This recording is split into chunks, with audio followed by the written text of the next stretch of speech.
Hi everyone, welcome to our next science lesson where we're going to be focusing on the shape of the Earth, Sun and Moon. So something that we might have covered a little bit in our previous sessions, but just based on a few of the misconceptions that some of you have had, I thought this would be the most suitable lesson to finish off our science unit of work. So key questions we're going to be answering today. What shape are the Earth, the Sun, and the Moon? Now, some of you, I'm sure you're going straight away, oh, I already know the answer to that, but we're going to be thinking about why. Okay. And then, what is the appearance of their surface? So, what are the surfaces of those different things actually like? So, what is the surface of the Earth like? What's the surface of the Sun like? And what's the surface of the Moon like? Hopefully, in today's session, you'll be able to answer those by the end. So, a couple of things first of all. A sphere is a 3D shape. So even though when you see things, particularly in books, maps, atlases, you might see the Earth and obviously as a 2D shape, but that's because obviously that's a pictorial representation. But we're thinking about the 3D shape today, okay? And based on our previous learning on light, we know that we need light to see things and that light is reflected from some surfaces. So what I want you to think about first of all, and you can just have a chat at home. I know some of you found it nice and easy to send through bits and pieces as just a Google Doc with your sort of research or any ideas on. So you can do that however you like. Just the questions I'd like to think about is which of the Earth, Sun and Moon are light sources or sources of light? And how do we see things that are not light sources? So this is particularly relevant for obviously the Moon for that one. But then obviously thinking about things we've done in previous sessions and thinking what does light source mean, and where does the light that obviously we see on Earth come from? The light on the Sun and on the Moon, and how do we see these things if they're not actually sources of light? So have a think about that. And if you don't want to find out, obviously, the answers to those, obviously pause the video here. Or if you do want to find out more, let's carry on. So another thing to think about is what can you see? So what is this? Hopefully you're all saying the same thing. And do you have any questions about it? So if you've got any other questions or things that you haven't been able to find out the answers to, send them across to myself or your teachers, Mrs. Wood and Mrs. Newbold, and hopefully they'll be able to answer your questions. So keywords that we're going to be using in today's session: sphere or spherical, and that's to do with obviously 3D shapes. Earth, remember it is a proper noun, so it does need a capital letter. The Sun, same again, lots of different pictures of the Sun there. The Moon, again in our last session we looked at the phases of the Moon, so think about those, think about the different phases that the Moon goes through across that lunar month, and remember to keep looking outside each day in the evenings to keep up your Moon diary. Remember, I will be giving dojos out and prizes to the people on firstly a weekly basis. So Friday will be the first time that I'll be mentioning those and giving some shout outs for people that have completed it. And then obviously after the 4-week period, people that obviously share their diaries with me of the completed lunar cycle.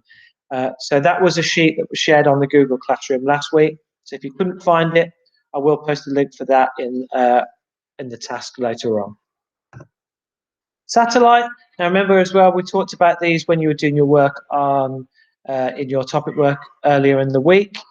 And satellites can be both natural and man-made. So here we've got obviously some man-made satellites, which are ones that we know orbit the Earth and do things, help us with our communication, so things like telephone, television signals, all of those sort of things. But we also have natural satellites, and they're the moons. So we have one moon on Earth, but different planets have different numbers of moons. So that could be something you find out about: how many natural satellites do the different planets have. Orbit. Now, as you can see from the diagram, that's an orbit, a planet, how it orbits, either the satellite orbits the planet or the planet orbits the sun, because remember those things are happening simultaneously. And this just shows, obviously that yellow and purple line aren't there in real life. That's just to show the different stages that it would go through during its orbit. revolve.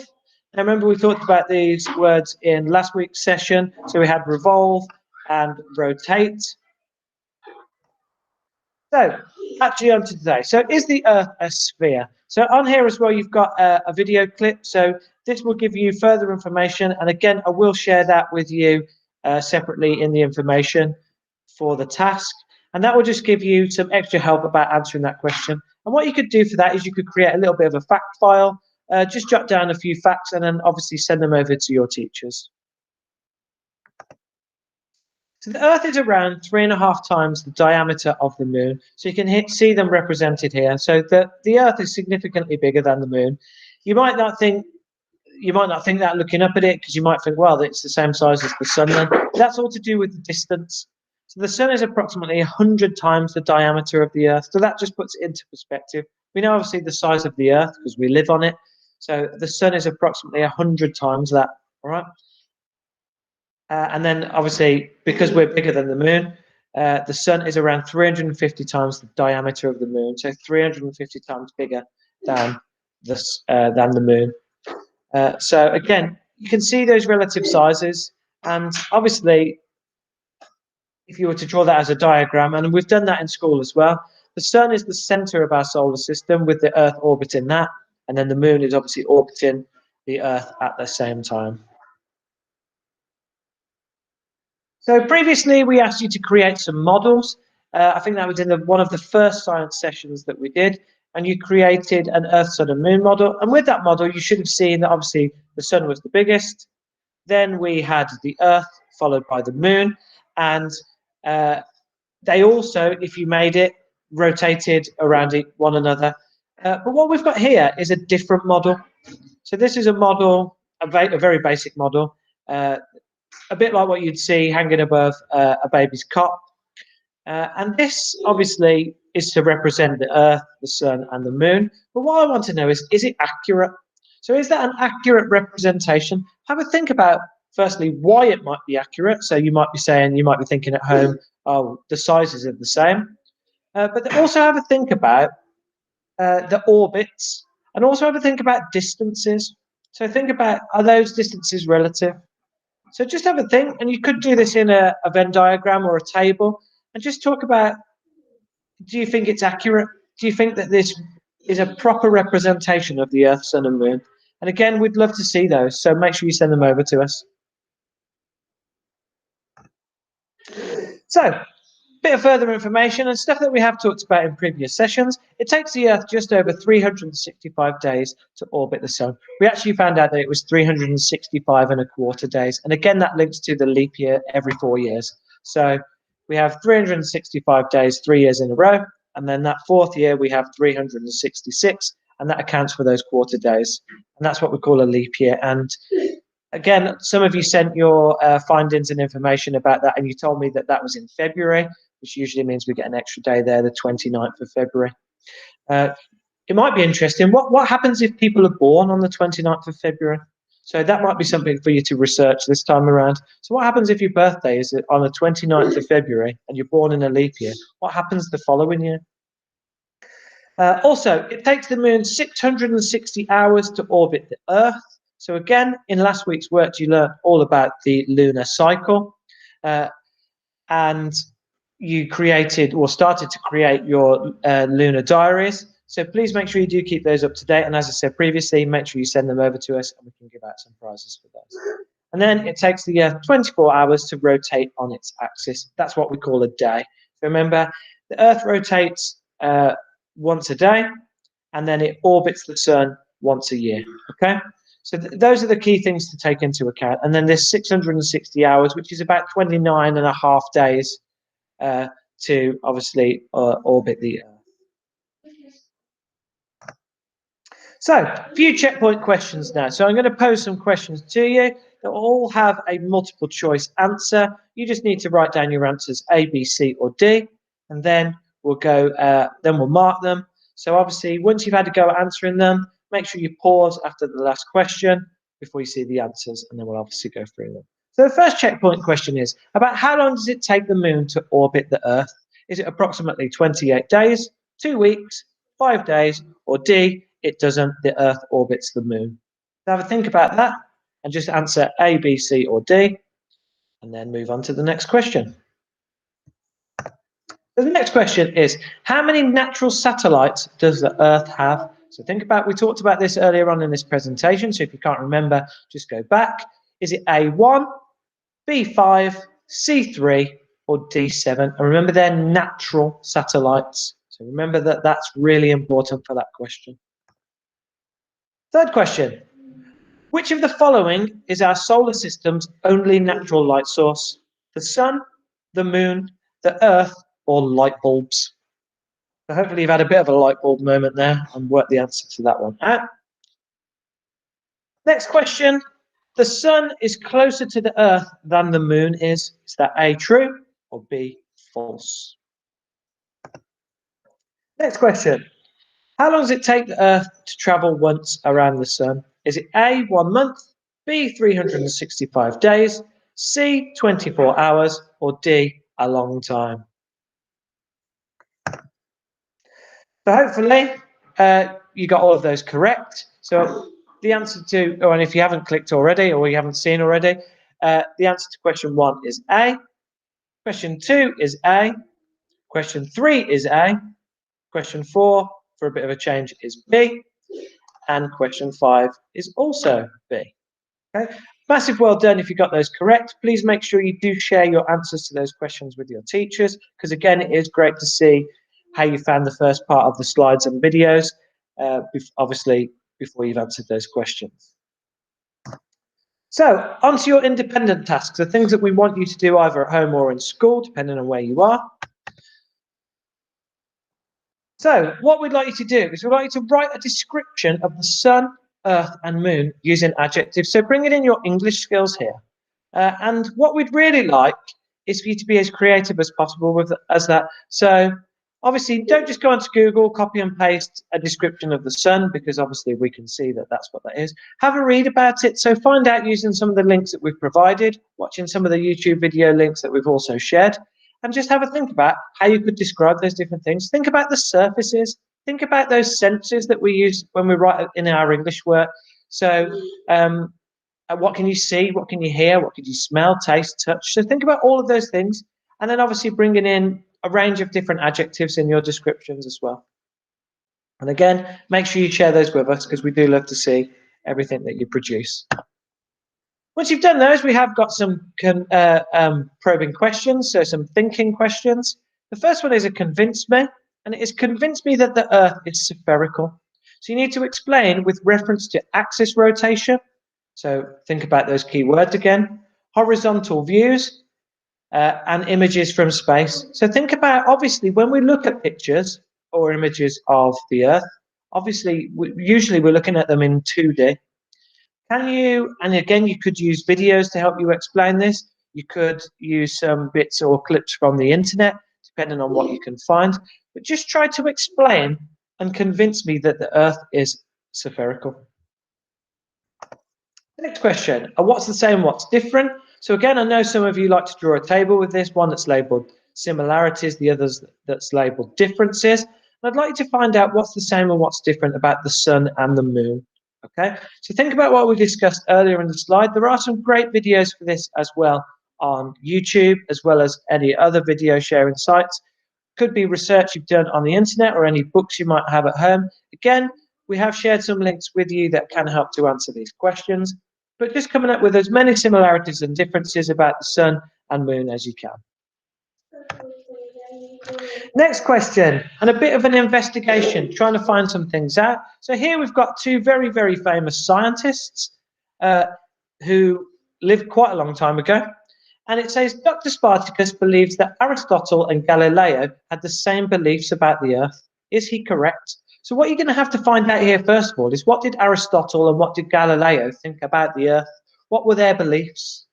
What did they know? And remember, these people were alive a long time ago, so they didn't have access to the same technology that we have. So what you might find, or what you might read about their original thoughts, you might think, why on earth did they think that? But think about the things that we can do today. We can travel the world. We can travel into space. Obviously not, obviously me, or maybe not you guys just yet. But there is people obviously that we've learned about already that have visited space. They have visited the moon. These people didn't experience those things. So when obviously you have to open your mind and think about what was their findings when they were alive. What were the limitations when they were alive? What would they change their opinions if they were alive now? So just coming up with what did they think? So what were their beliefs about Earth and how did they differ? And then just explain who was correct and obviously whether Spartacus was correct about them thinking the same things. Once that's complete, what we'd like you to do is make a bit of a video. Now, there are loads of different ways that you could do this. Obviously, if you've got a phone or a tablet, you might be able to record it on there. If you've got a school laptop, lots of them have got cameras built in because that's how we've been doing our live lessons. So obviously, it's better to do this with a parent or an adult, just so that you're making sure that you're not sharing this video with anybody else, only with obviously myself or your teachers. And we would like you to create a video that introduces Earth, Sun, and the Moon. So you've got to imagine aliens have visited for the first time. They're from a different galaxy. They don't know anything about our planet. They don't know anything about our sun or anything about our natural satellite, which is the moon. And you need to be able to explain it all to them. So you could use pictures, you could use diagrams, you could create a PowerPoint presentation. Obviously, as I said, you could create a video. If you guys in school could access the green screen, that would be fantastic. So you could do a really, really interactive video where you are actually in space and exploring those things. And just think about the different things that they'll need to know. Think about particularly where people live. What are they important for? Why do we need the moon? Is the moon important? Could we live without it? The same with the sun. Is it important with our day-to-day life? Is there anything that we could do without it, that we couldn't do without it? Just be really clear in your explanations. So you might use different bits of learning from the different tasks that we've done in previous weeks. You might use the model that you made in week 1. You might use your top trumps cards to tell them all about the different planets in the solar system. If you were one of those people that created a model about the solar system, you might be able to use that. So there's lots of different things that you can use to help, which is why I wanted to leave this right for the end, because I really want to share these videos, because I think lots of people on Twitter, particularly lots of scientists around the world, would be really interested in how you explain the Earth, Sun, and Moon. So do the best that you can with these, and I will be giving lots of dojos out. So if you do share this video with me or a presentation that you've created yourself, I will be looking to give 50 dojos for that. So a good incentive, I think, to make sure you send in those across. And if we do get those tweeted out and we do get some responses, I'll try and get a prize linked to that as well. So making sure that you're using the slides from today to help you to do those tasks. Also, there are lots of video links that have been shared with you in the timetable. So make sure you're using those to help you answer any of the questions. And obviously, if you need any further help or support, make sure you contact your teachers. And remember, please send everything you do to us, because it is great to see it. So again, thank you for joining in with today's lesson. It is always great to end a Friday with a science lesson. I hope you have enjoyed all of the stuff we've been doing on space. I think it is something fascinating, and you're quite lucky in the era that you've been born, as this is just going to go further and further. As we've talked about already, space travel is becoming something that maybe in the very near future we'll be able to do, not just as astronauts, but as tourists. Because that, hopefully, in the work that you did on the timeline of space, you have already seen that but there has been tourists visiting space already, and there are lots of companies around the world sort of developing technology to send people like us to space. So it is a really ever-changing thing. Also, I'd like to say as well that this is probably going to be the last recording before half term. So if I don't speak to you on a live lesson before this, or this is the first time you're tuning in today, have a great half term. There will be plenty of competitions and things to get on with over half term, but have a great half term if I don't speak to you before, and we'll be up and running again after half term with more live lessons, and hopefully, depending on what the government say, getting people back into school. So have a great half term, and I'll see you after half term.